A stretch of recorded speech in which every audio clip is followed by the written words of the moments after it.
going to start, if that's okay, because I'm actually Irish and we talk a lot. So there's not a whole lot of me running undertime, probably overtime. But my name's Adrian, and for those of you who had to sit through me on stage, I'm the founder of a company called Right Revenue.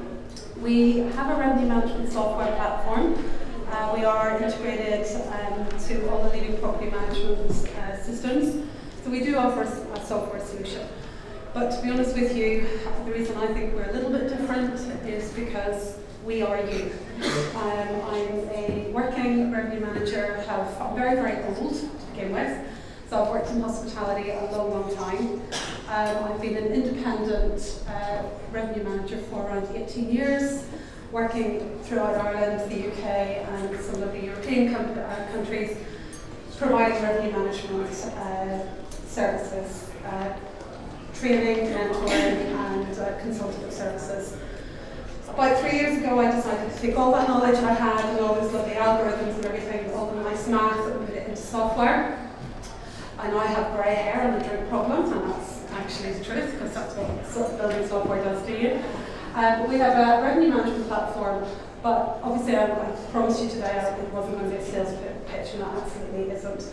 So this is my whistle-stop tour of revenue management and how I think revenue management affects every single part of your business.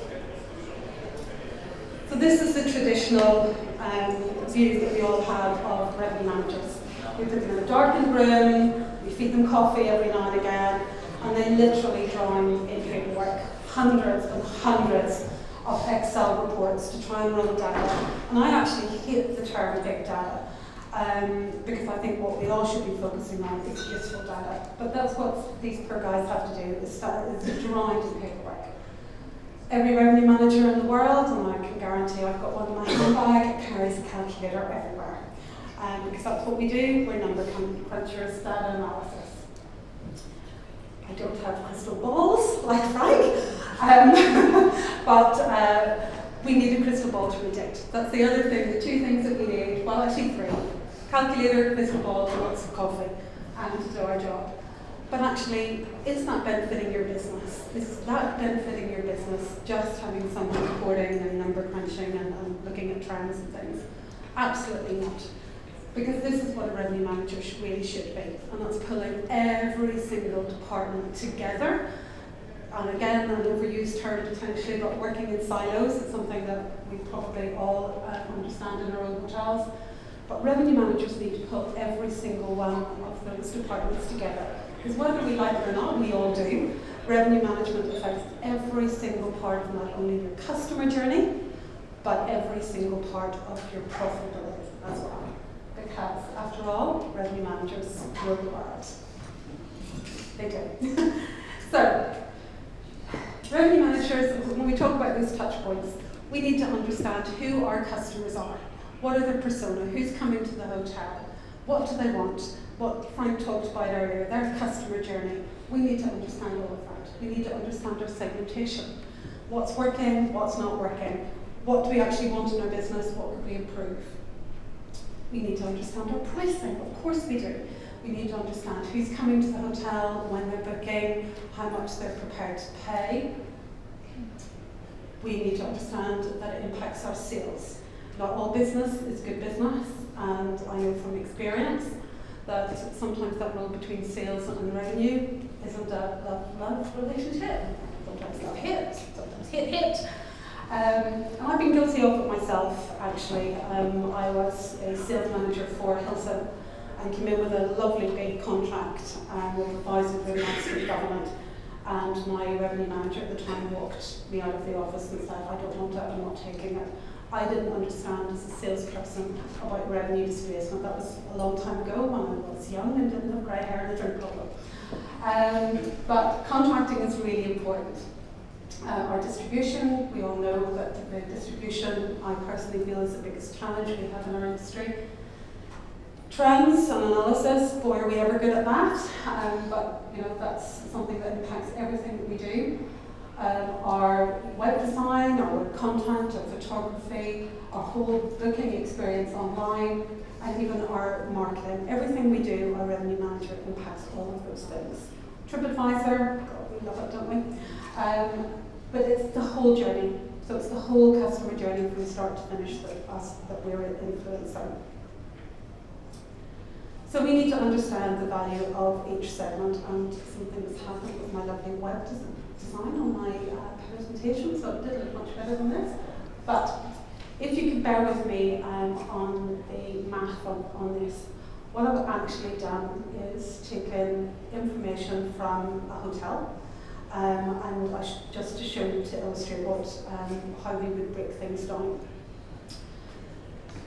So, we took the corporate segment, we analysed what they did in June. So in June, they produced a revenue of just over 9,000 with 80 room nights sold, bringing their ADR, their net ADR of £119.60. Decent enough ADR for this particular hotel for that segment. We then took our cost of sale. We're going to talk about that later on, but this particular hotel estimated their cost of sale for an occupied room at £38. When you take the £38, multiplied by the 81 rooms occupied, brings you to just over 6,000. So less your cost of sale for that occupied room brings your ADR down to £81.59. Then we took the commission that we had to pay, whether it's GDS commission, or sorry, GDS fees, commission. We took those fees for that particular segment, reduced those, again brought our ADR down to £64. Then the next bit is sometimes what a lot of hotels actually leave out, and it's the true cost of bringing that piece of business into the hotel. So we took the sales and marketing cost out. We took a cost for the whole year, we averaged it over 12 months, because we all know it's very difficult to assign that accurately per month. But we knew that to actually service that particular account, we were spending just over 2,000 every month, bringing our net ADR for that particular segment down to £29.81. Now, if you do that for every month of the year and for your main market segments, what does that tell you? What decisions would that actually help you make? Again, apologise for the sort of Excel spreadsheets, but again, this is real data from a hotel. I went into this hotel, and it was a 4-star, beautiful resort-type hotel in Ireland. And before I started working with them, they said, these are our main market segments, and Adrian, we're a wedding venue. We're a wedding hotel, that's where our profitability is. They give us really high rates for our rooms, and that's the segment that we want to focus on. But that was a gut feeling. That was all that was in the hotel. When we did the analysis, we ran it obviously over a much longer period of time than I'm showing you here, what we realised was that short breaks were more profitable, giving them 44% of their revenue and 42% of their room nights. So that changed their strategy completely.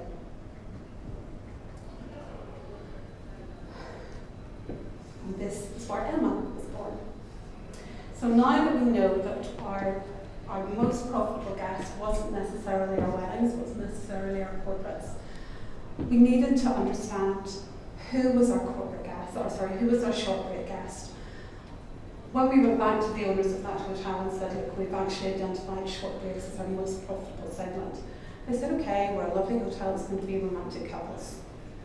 Again, when we did a deep dive into that, we realised it wasn't romantic couples, but actually 2 girls coming, a mother and daughter, or a couple of friends coming for a spa break. So that's when we developed Emma. Now, Emma does not exist, but she may as well do, because we gave her a name, an age, a job, a marital status, kids. We gave her a car that she drives, what clothes brand she likes to wear, where she likes to shop, where she goes on holiday, what her friend group is like, her relationship with her family. We built all of that because now, when we're designing anything, whether it's any online, offline marketing, whether when we build rates, when we're doing anything to try and attract that really, really important segment to that hotel, we talk to Emma. We have a picture all over the back of the house, so everyone knows when they're designing something, they have to keep Emma in mind. Now what that actually did was took a huge amount of noise out of the marketing team for the hotel, because they were trying to market to older people, to seniors, to families, and that wasn't their market at all. So we narrowed it all the way down, and now anything that we're doing for that short break, we're talking to Emma. We did the same for every main thing, which was 5 market segments, and we built personas for all 5. So when we're talking to corporates, we know who we're talking to. When we're talking to our wedding guests, we know who we're talking to. But this is Emma. So when we come on to rates, we all know that we have the opportunity to yield. We've got, in my head, our rates are actually broken down into 3 sections. That non-yield will potentially last from availability contracts, your corporate contracts. Your semi-yieldable, stuff that you maybe can push a little bit, whether that's closing them out or pushing rates a little bit, or we've got what we all love, and that's that yieldable diamond dust. So we've talked about what our segments potentially could be, what a persona is. Now we need to understand how we actually price to those people. So we started to track, and we do this in every single hotel that we work with. We start to track their diamond dust. So this is again an example of how a hotel is performing over a period of time with their rate strategy. Now, obviously, what you can see there is that your bar 6, your really low rate level, was giving you 50% of your revenue and 21% of your room nights. You had a huge amount of demand at your bar level 2, and 24% of your room nights and 27% of your revenue. So if you do that deep dive into actually how your individual rates are performing, again, what does that tell you? So you're obviously selling far too many rates at your bar 6, far too many rates way down low, and potentially you're not moving quick enough. So you're not showing those lower rates out early, and that bar 2 rate, instead of doing 110, 120, 140, potentially there's moving there 110, 130, 140, or closing that out a little sooner. But you don't know that until you actually start doing a really deep dive into those numbers, measuring and tracking. So that's our lovely diamond dust that we're talking about, the stuff that we can yield, but it's knowing how to yield it and when to yield it. So what about the other stuff, the contracted stuff, that is all very, very important to us? I guess in this kind of market, you're all probably used to not signing year-long contracted rates for corporates anymore. I know that certainly back home in some of the hotels, even that I work with in the UK, are now looking at seasonal contracting for corporates. You have ebbs and flows in your own business, and potentially that could be reflected in the ebbs and flows of your contracted business. I don't know again if a lot of you are actually just using a dynamic bar for your corporates. But again, nurturing that relationship between your salespeople and your revenue people is really, really important. Your salespeople need to understand what is good business, when to chase that business, and what actually isn't good business. What should they contract, at what price, when do you need it as a hotel, what is profitable business, how much is that business costing to bring in, what is the rate they're prepared to pay, and more importantly, what they're going to spend when we get to the hotel. So before agreeing to all of these contracts, salespeople need to understand who are these people, what is their budget, who are they using. You know, every corporate company will come to you and say, I've got 1,000 room nights. That might be 1,000 room nights for your city, but what piece of the pie can you actually expect? When are they going to stay? What room nights are they going to be displacing high rate business? Do they have other spend like F&B? And potentially that seasonal contracting is something that we could be considering as a market moving forward. You impact, the revenue manager impacts your pricing and your ability to make profit. So how much does a room cost? I'm not going to ask the question, or shall I? This is one of the first exercises that I do when I go into a hotel, and even after probably 30 odd years, 20 plus of them working in hotels, it always shocks me that a lot of hotels either don't analyse the cost of an occupied room, or if they do, they don't share it with their team. To me, this is absolutely critical. You need to understand your cost before you can actually start managing your pricing. So if we have a look, we all know we've got your lighting, your heating, servicing of a room. You've got Jennifer Aniston, obviously, comes and cleans all the bedrooms. I'm pretending I know who that is, I actually have no idea. I'm too old. You've got everything with your amenities that go into your room, potentially your front desk, your salesperson, your general manager, your offline marketing, what you need to support your team, your online marketing, your distribution.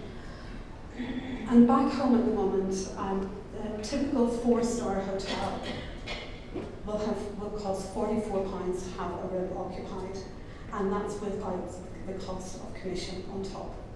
Now, of course, different people will use fixed assets, fixed and variable, but actually understanding how much that particular room costs for you, for me, in a revenue management environment is absolutely critical. I'm so disappointed. I have really lovely slides with lots of whizzy things and lots of colours, and it just doesn't come up. Anyway, so please bear with me. So, if you start analysing your market, your segmentation, your customers, you start understanding how to price, you've got your sales team coming with you. I suppose the next department that we would need to bring along with us is our events department, our events team, our food and beverage team. A little bit of a tongue-in-cheek, because I am Irish and I am allowed to talk about the Irish rugby team, even though we didn't do particularly well at the World Cup, and we did better than us, but we're still very proud of them. So you have your sports groups, your what happens around concerts, your day events, what happens on the school holidays, your corporate events, unfortunately terrorism events, and even weddings. All of those different types of events will have an impact on your ability to price. And again, what I find when I go into hotels is the decision on whether to take a piece of business or it will often depend on have we taken it before or do I like them, rather than actually understanding is this good business to take or not. Is it going to displace higher rate of business? Is it how much is it going to wash out of that group? What price are they paying? What the impact is around it. So again, I'm going to use live data that I have taken from a hotel. And this is what we did for their wedding segment. We tracked all of their weddings. We tracked hundreds of weddings over a 2-year period. Then we tracked how many guests were actually coming to the wedding to eat. Okay, so many people were actually invited to the wedding. Then how many rooms in each case actually materialised from that wedding. And what we realised was that for every person who came to eat, around 36% of them, so over 1 in 3 of those rooms actually were picking up a bedroom. So again, no one had ever done that analysis before. In this particular hotel, they were giving the bride 20 rooms, giving them a 4-week release, whether they wanted it or not. So now we were able to predict, here's this particular segment that's really important to us. We know how many weddings that we've got coming up next year, and we know how many guests are invited to those weddings. Now we can actually start predicting how many rooms we're going to pick up and at what rate. That's a really powerful thing to do to start your planning in advance. The other thing then, of course, is to understand the true value of that particular piece of business. So again, if I go back to this particular hotel, Weddings were very important to them, but when we took those weddings, what we were actually doing was emptying the rest of the outlets. So when we had a wedding, the bars were empty, the restaurants were empty, the spa was empty, the golf course was empty, because all of the bedrooms were filled with wedding guests. Now I do have hotels that have a reversal of that, and that their weddings are very profitable and do fill their outlets. But by and large, what is that particular segment doing for you? Is it actually blocking out higher rated guests coming to your hotel that are going to spend in your property, that are going to use your spa, use your golf? Are you blocking out guests for that really lovely piece of business that could be your short breaks in your spa experiences that are adding a lot to your bottom line? Should that segment be limited? So what would happen if you did limit what a bride could take? What would happen if you imposed or offered a 2-night stay for those brides? So it's understanding every single segment and what impact they have on all of your outlets. And how are you communicating internally? Again, I hope that all of you have wonderful hotels where you talk a lot. Unfortunately, I don't. And the communication between those departments is sometimes really lacking. And again, that has a massively detrimental effect on business. So groups are getting hold rooms for too long, they're getting them potentially at the wrong rate. And actually even the contract terms. So weddings are contracted in the same way that they were contracted 5 years ago. So when was the last time you maybe shook that up and actually had a look at how you were managing that really important contract piece of your business? My favourite subject, the OTAs. Again, there's lots of lovely transition on this, I'm so sorry. I didn't look much shrunker than this, I promise. So the OTAs. So listen, they do some good stuff, as we know. They market your hotel 365 days a year in countries that you could never afford to reach. They offer lots of lovely marketing for you. You're getting hotel guests from all over the world because of these platforms. But where did it all go wrong? We all panicked and jumped into bed with the wrong person. Okay, honestly, it was a lot slicker than this. I do apologise, and after Frank's lovely presentation this morning, I feel like the poor cousin, but it was a lot slicker. Anyway, so where did it all go wrong? My personal opinion is that rate parity is probably the biggest struggle that our industry has and will have moving forward. We know that the OTAs are now fighting against us being able to flex our rates directly, and they are undercutting us. And I think that's going to become more and more aggressive. Allocations, I'm glad, are almost a thing of the past, but again, I had a beautiful 5-star resort who didn't even realise that they had 4 rooms contracted on a 48-hour release with Expedia. So if you phoned, you could actually get a room booked in this hotel for this weekend, but you could with Expedia. Packages. Again, a lot of hotels don't understand that if they sign up to a package clause within some of the OTAs, that doesn't mean that that allows you to put your packages on their site. Obviously, it means that they will package you with an airfare or a car hire or a boat, and you're going to pay an extra 10% commission to that. Most contracts were signed, and I was guilty of doing this myself when I was quite junior in hotels. When we all thought that we had to be on OTA platforms, we gave that responsibility unwittingly to usually junior members of our teams. And I would probably guess that if I offered 1,000 clients to each of you and asked you to go back to your hotels and give me your Booking.com and Expedia contract, I would say that you probably couldn't find them. They were signed 10 or 15 years ago by someone else in the organisation. And they're rolling, and you probably have very little movement on those contracts. They are negotiable. and I think the clever hoteliers are pushing back on those. We all know that we pay really high commission, they're bidding on our brand name, we are losing control. And again, something that we're finding more and more often is that those OTAs are displaying our confidential rates. We know that the hotel beds, ANOMA, all of those people who are displaying our confidential rates, and OTAs are actively buying up wholesalers. There's a lot of discussion in the industry at the moment, I'm sure you're all reading it as well as I am, that confidential tour operator rates are going to be a thing of the past.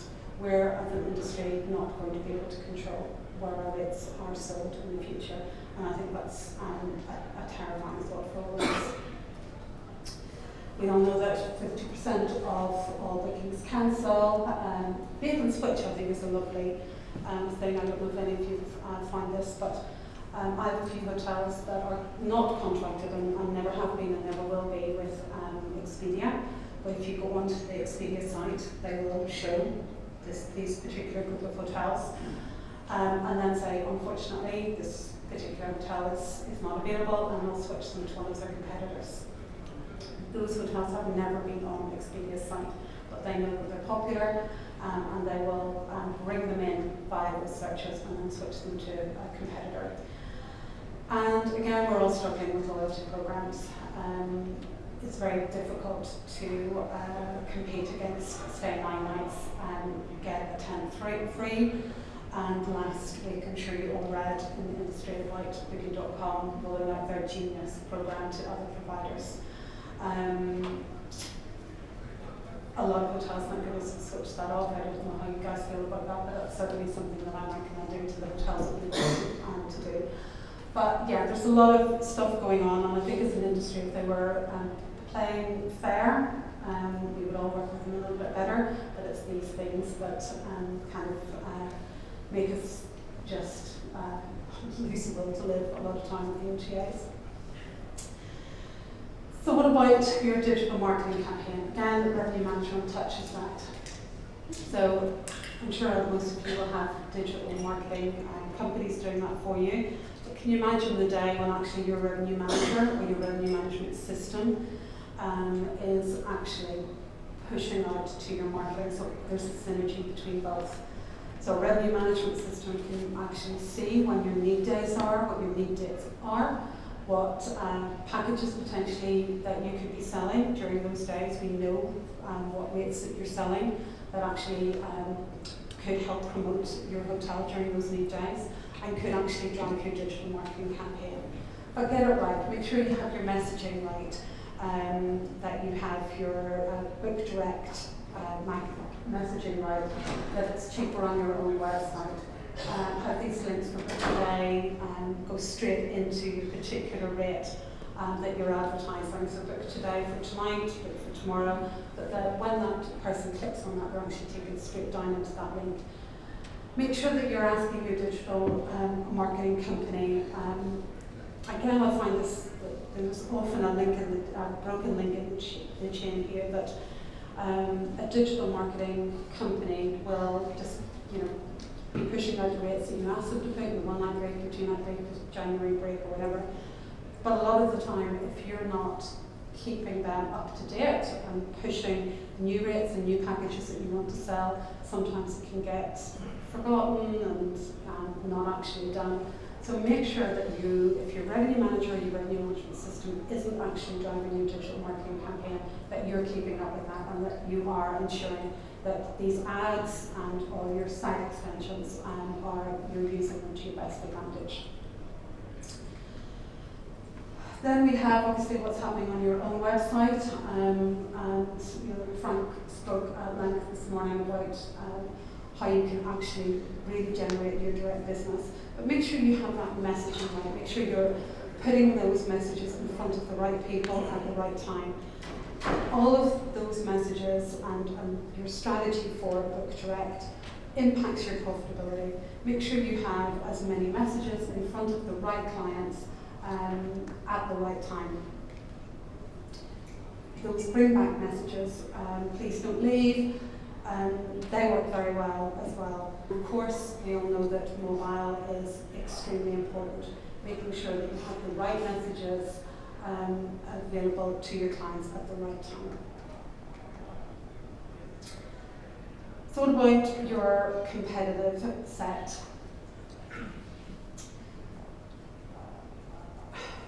Whenever we look at hotels' competitive set, they normally come up with 6 or 8 people that they're tracking. But actually, that competitive set is getting more and more fluid. So again, with permission, this is a hotel that I work with, a beautiful 4-star resort. And on the far left, that's what they class as their competitive set. But actually, when you look at Booking.com, you look at TripAdvisor and Expedia, when you check availability for Roe Park Resort, these are the hotels that they're actually presenting to the guests as alternative hotels. People who stayed in Roe Park also looked at or also chose or you may be interested in. A lot of these hotels are actually nowhere near either the location or the standard of Roe Park Resort. But for a customer who's coming, who doesn't know the area, who doesn't particularly know the hotel, you have to understand that your competitive set is changing and switching depending on device or where your customers are actually searching. TripAdvisor reviews. I'm in a good position of having to eat my words on TripAdvisor reviews, because a few years ago, someone had asked me, was TripAdvisor actually going to impact pricing? I probably would have said no, and I'm very happy to eat my words. In my opinion, back then, I thought that TripAdvisor would affect whether someone was going to book or not. Simply, if you had bad reviews, they wouldn't book, they'd just make a yes or no decision. But we all know now that bad TripAdvisor reviews or a series of not so great TripAdvisor reviews, what happens in your hotel today will affect your ability to price in the future. And ratings rising by 1 star can increase demand by 25% and prices by 9%. So everything, the service that your guests are getting when they come to your hotel, everything operational, again, is affecting your ability to price. So that's why you need to make sure that that operational team, you could have the best rate strategy in the world, you could have the best distribution strategy in the world, you could have a great marketing strategy. If your operational team are letting you down when you guys come to the hotel, when your guests come, then that is going to affect your ability to price in the future. So this is what it's all about, really. It's about your TrevPAR. And I know the seminar before talked in detail about that. But really, this is what we're all looking for, that kind of golden nugget. For me, that's represented by a burger, because I think about food a lot. So if you imagine the rate that your guests are paying is the burger meat, okay? That's the meat in the bun. That's the thing that we're all used to looking at, your ADR and your RevPAR. The bun underneath is what it's costing you to bring that in. Okay, so we need to analyse that in detail. Look at your cost of sale. Make sure your team understand of having that cost of occupied room. But on top of that, what is that actually costing to bring in? And do a really detailed analysis on that. So it's not just your commissions, it's your sales and marketing costs, how many exhibitions you're going to, what you're spending on different marketing, offline and online. And then the lovely bit at the top is obviously what those guests are paying when they come into the hotel.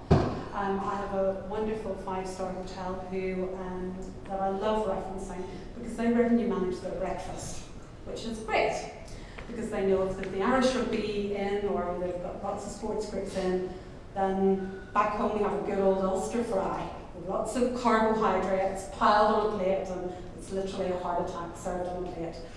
But if they have a lot of European tours in, obviously Europeans eat a lot lighter than we do, and they revenue manage their breakfast depending on their guests. So we have to understand what people are prepared to pay and make sure that we're as profitable as we can be. So if we go back to that very Excel spreadsheet that I had right at the beginning of understanding your rate and breaking, taking all of those costs down, then this is what we need to be adding back in to give you your total, your TrevPAR. So think about all of those other wonderful things that you can upsell to your guests when they get there. And make sure that you're adding the net cost of those back in to get your total revenue per available room, and break that down by segment, and make sure you know every single segment is profitable to you at any particular time of the year and any particular day of the week. Because revenue affects every part of that customer journey. We know that every guest now is less about the actual room that they stay in, but it's more about the experience and the personalisation of that trip. What prices are you putting in front of particular guests? What services are you offering them whenever they, either before they come to the hotel or when they get there? You have an opportunity to impact every single part of that journey. I didn't run over time. So there you go. That's me. Does anyone have any questions?